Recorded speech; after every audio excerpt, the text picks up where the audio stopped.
You may see Mackinac Island as a destination spot for Michiganders with its picturesque homes, historic bars and pubs, and let's not forget the famous fudge shops. The Upper Peninsula Paranormal Research Society, also known as UPERS, and their friends, however, see it as a paranormal hotbed. I believe, as well as many others, that Mackinac Island is one of the most haunted locations in the world.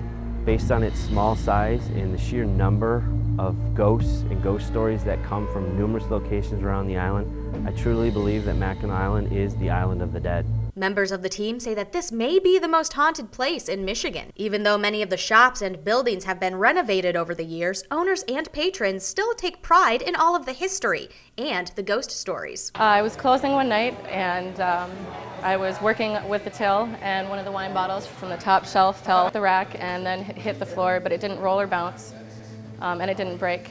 And there's a lip on the top of the shelf, so they can't slide down on their own. It was a little strange.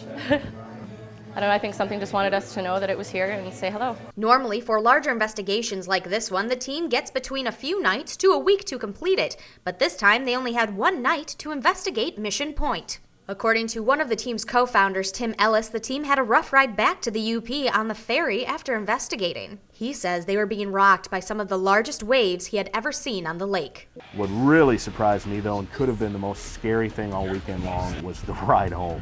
Had nothing to do with the investigation at all, but was it, was it maybe the spirits one last time telling us to, to move along? I was actually scared. I was literally scared for my life on that ride home, and that was just a perfect way to end what ended up being a great night at Mission Point. Perhaps next time you visit the island, to quote one of my favorite spooky Disney attractions, a ghost will follow you home. Reporting for ABC 10 and the CW5, I'm Sarah Mack.